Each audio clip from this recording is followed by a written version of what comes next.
Yes, welcome to another edition of ThreeTings.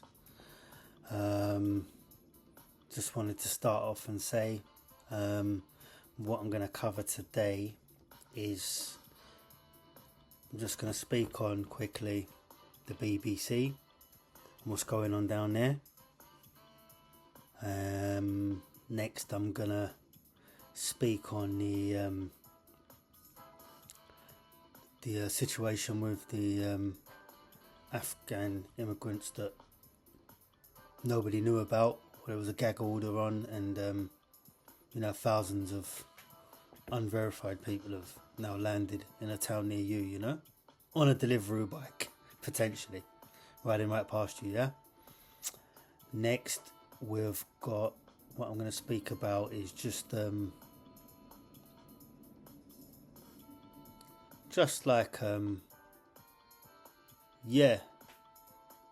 just a little bit about what I'm about, and just something I'm going to go over on terms of what I've written down, and something that I felt was really from my heart, which I'm going to cover with you guys, right?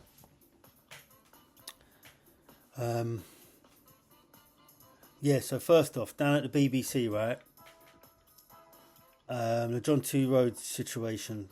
I just wanted to say personally, this man is absolutely cool by me.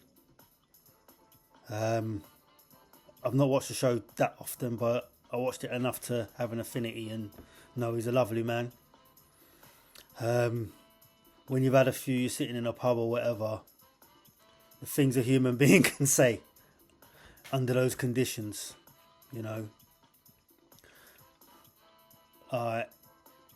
obviously, he stuck by his mate, if you know what I mean, put himself out there. Real stand-up guy. I would have a drink with him any day. What a lovely human being. And that's it. Nothing more said than that. I wish him nothing but the best in life. And man, just the things that comments fly around, people say things, man, they don't always mean it, and just because somebody says something doesn't mean like this is how they are. So no, sorry, he's been scapegoated, and this is what happens, and it's gonna make people not want to it's gonna make, especially like English people, it's gonna make them not want to speak up. It's cases like this are silencing them, no matter what you say, and they are the majority still, so maybe technically he has to go, but by default, so does the whole top order of the BBC. They should be gone, right? With the amount of gaffes that they've made, even if they're going to confirm the allegations that are 45 strong with Greg Wallace and whatever, to allow that to go on under your leadership, they should all be gone, right? By default, yeah? I'm guessing they've gone, yeah? They must have gone, right? They're still there. They should be gone. Yeah? Right? If that's what's happening under your leadership, it should be clean sweep. All of them gone, right? Guess not. Yeah. Now, I just wanted to go on to my next point. The BBC, I feel like it's become intoxicated and polluted and poisoned by a spirit that is, I don't know where it's from, where it originates from, but it is not in the spirit of what the BBC was set out to do. I tell you, man, they've had some of the best documentaries, and they still will, and you love them, you can't live without them, and you feed off of them, Other news stations still use them as the sort of barometer to gauge themselves and speak up against or for, And obviously, when they've got that money of license and whatever, and it's billions of pounds, sometimes they spend it wisely, and you get fantastic, lavish documentaries that are well scripted, well thought out, and classic, But then other times, maybe not, and there's a lot of ill judgment, but it's become like very, very toxic. Now, to me, this is what you stand for, man. This is a main principle, yeah? If you come on the TV or any way, shape or form radio and you say, death to Tottenham Hotspur because Mark likes him. Yeah, or Liverpool or whatever, yeah, because Mark likes him. You should be out of a job. You say death to Millwall Football Club. You should be out of a job. You know, like you say death to this religious group. You say death to that religious group. You say death to anybody. If like an Israeli or a Jewish person said death to Islam, or God forbid no, right? Or they said something like or death to whatever, yeah, right? I would want them gone as soon as possible.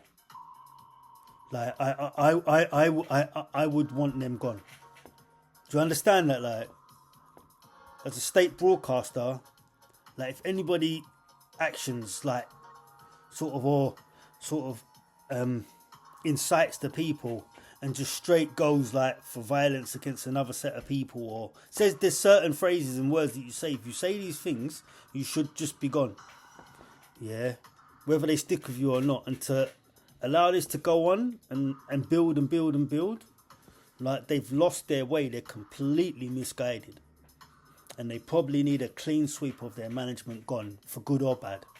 You know, once somebody says certain comments and certain things under your management like this, where we're fighting for an equal society where people coexist, not one group dominates over another.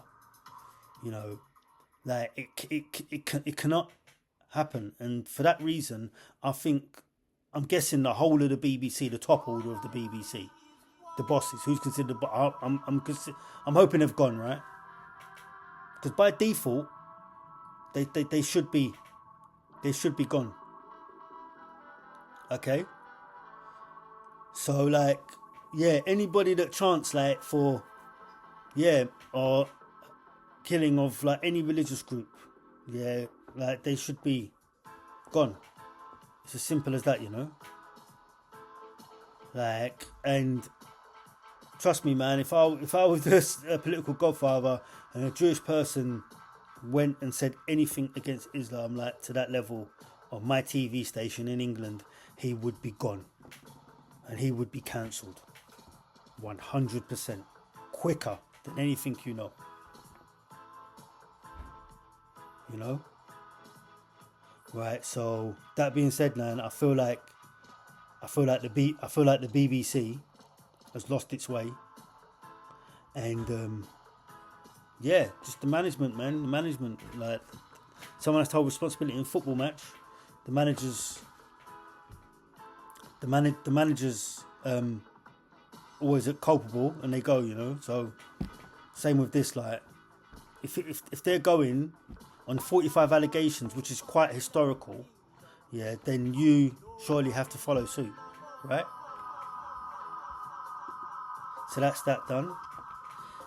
Next, I just wanted to read you out an extract from something I wrote the other day, just regarding, I'll explain anyway, but I'll just read it to you, okay?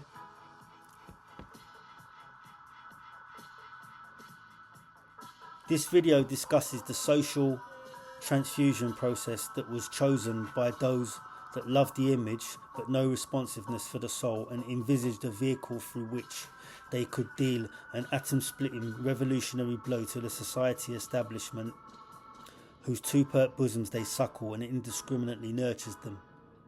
In the forlorn spirit of unilateral equality and realisation, this hypothetic theory is the utopian goal for the prerequisite of genocidal survival.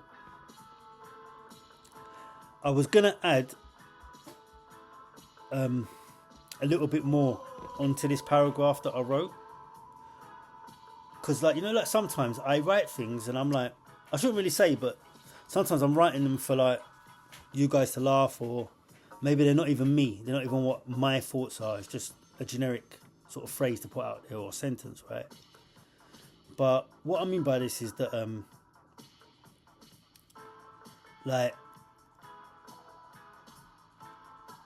I take exception to people wanting to bring down a society that's like fed them to some extent.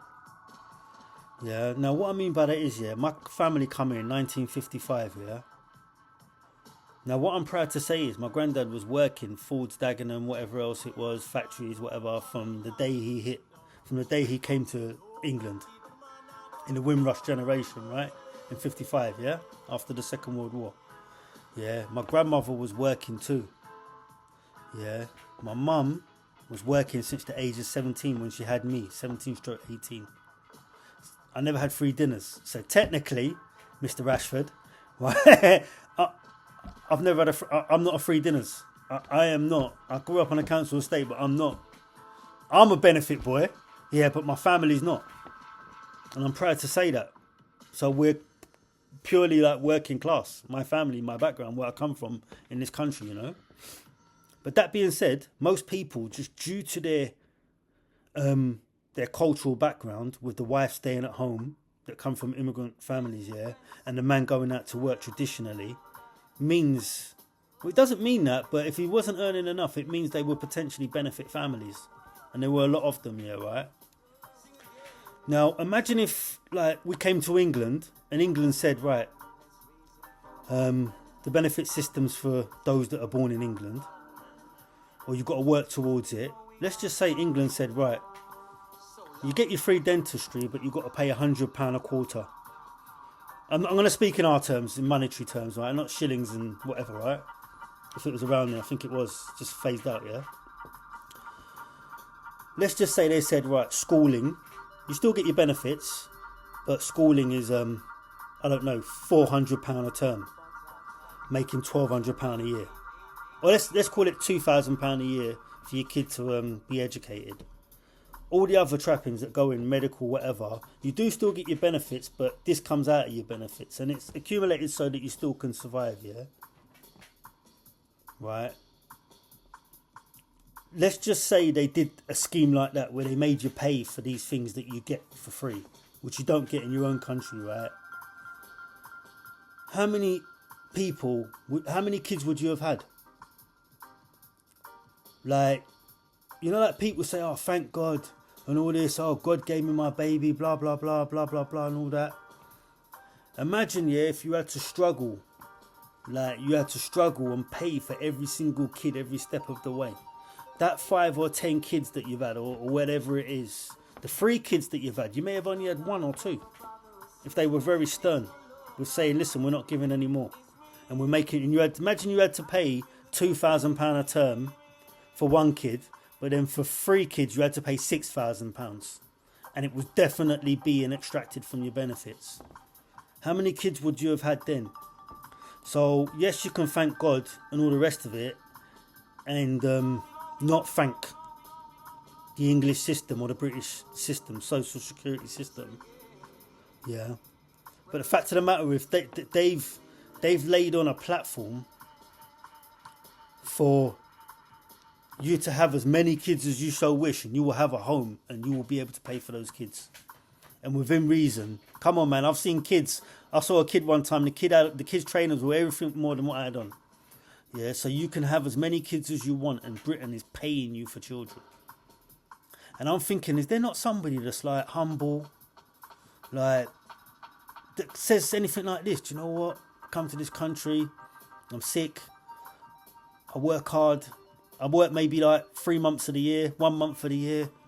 The rest, my wife just collects the benefits. We've got 6 kids. Anytime she gets busy, I'll give her another one. Man, and they're all healthy, all looked after. Such and such had asthma. We took her to the hospital.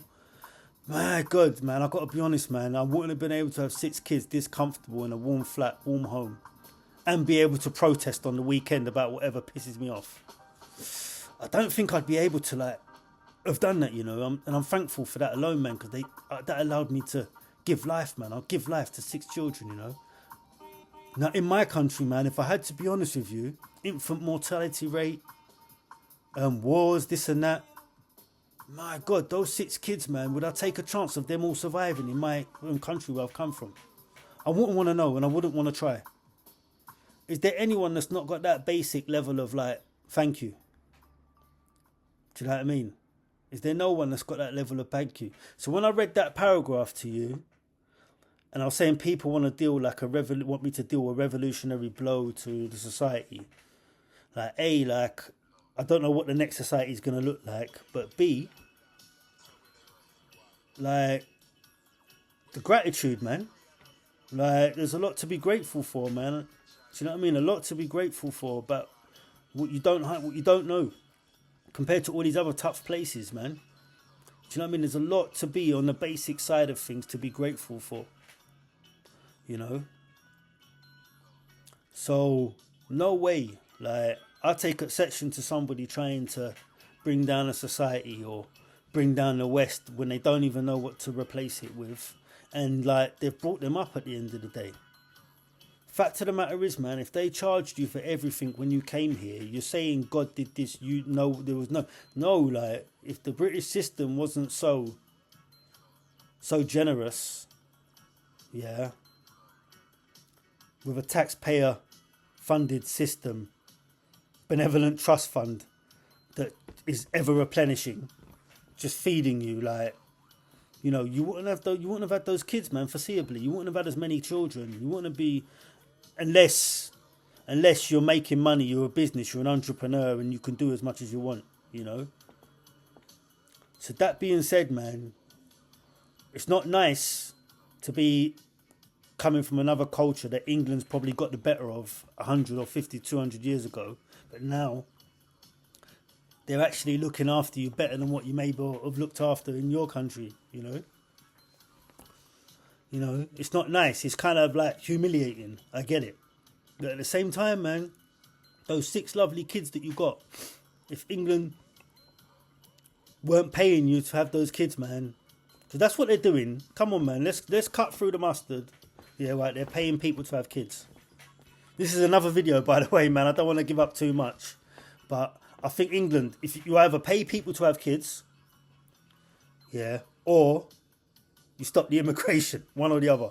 You can't have both. Yeah, right. You can't have both.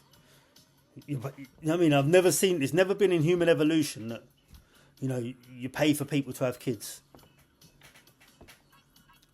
If that's what you're doing. You're paying for people to have kids, which should filter into the employment system in hypothetically 18 years once they're adults paying in. So they're paying into the country. So you're making your own immigrant population off of immigrants that come, or people that come that want to have kids. English people have just as many kids sometimes. Yeah.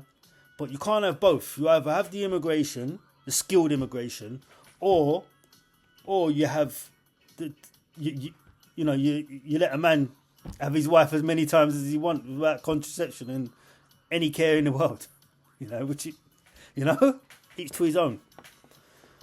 But yeah, man, I just wanted to say again, man, I'm not into like biting the hand that feeds me, so to speak, and like just that basic thing there, just knowing like you can have as many kids as you want and they will all be paid for. Like that is something to behold, and that's something, if society goes backwards, and it'll be spoken of as something great and something to attest to.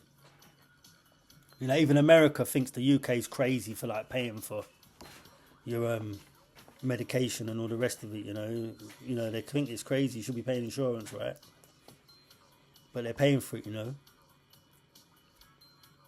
So I take exception to people trying to like go at that. You know, and just not the basic side of things, you know, like there's a lot of like families like in social housing where they've got 5 or 6 kids, man. You got your family, you got your kids, you got a nice roof over your head. Yeah, you're nice. Yeah. Remember that, man, you're nice. There's no, come on, man, there's no, God forbid, no, yeah, right. There's no like bombs or anything coming over you every night. Foreseeably, yeah. Yes, there may be an odd terrorist incident, but it's nothing like in the countries that a lot of these people are from. You know? So you can't take that for granted, man. You can't sleep on this. And yeah, man, you need to be respectful for that one thing, man. For that one thing. You know? So, yeah, man. I sometimes, yeah, I get a bit knocked when like people like just want to, like, man, you can literally sit back, have as many kids as you want, and you'll be looked after, guaranteed, at this present juncture. So this is why, yeah, right, I would introduce, if I was the political godfather, I would introduce a limit. You have your 1, you have your 2, you have your 3, which is £3,000 for the month. If you have your 4, your 5, I'm guessing you've got the income to look after those children. You know? I'm guessing you have, right? You know? And I know a lot of parents may not like that, but it's just like, it's just ethical. It's just ethical sometimes because, like, you know, I'm thinking of this man.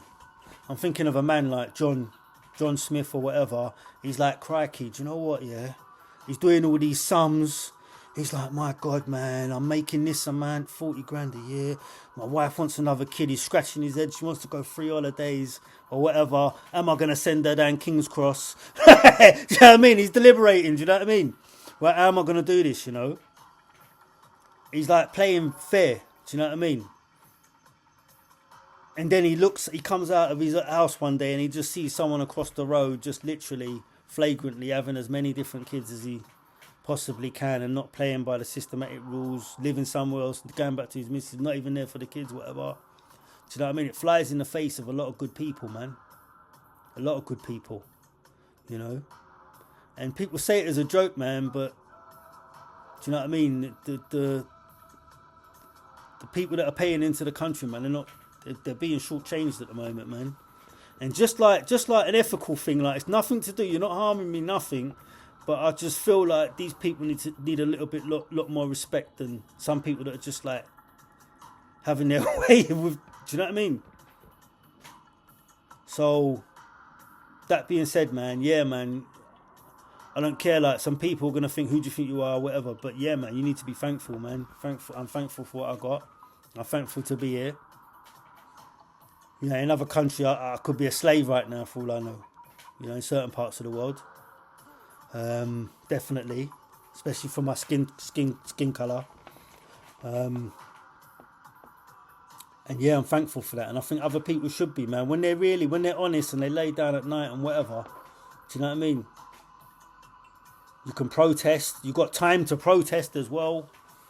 I mean, I've got so much I can say on these subjects. I've got to save them because you'll love them for more videos when I go in depth, right, about other little subjects. But yeah, I think we're going to leave it there. Oh, I've got a lot to say on this. A lot to say in different ways. But yeah, just to sum up, BBC, I'm guessing you've all gone now. You've all left. You've definitely been intoxicated with I don't know what.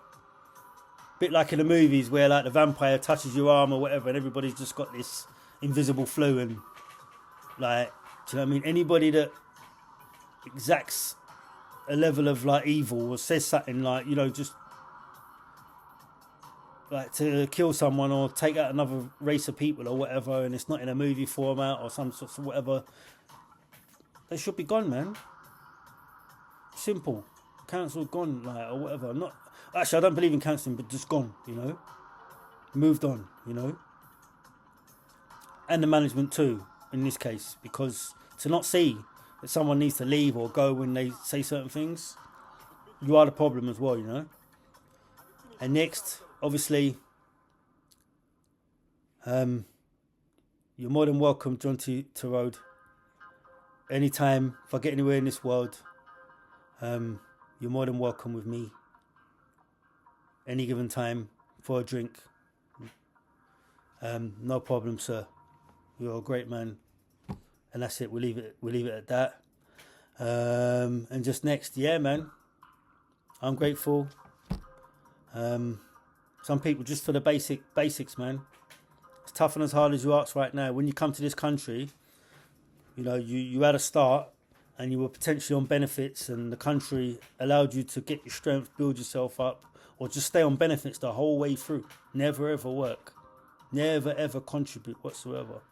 You know, I'm proud to say, man, I'm proud to say my granddad worked since come to this country. My grandmother was 25 years as a care worker, which is what you call a care work, home help back in the day.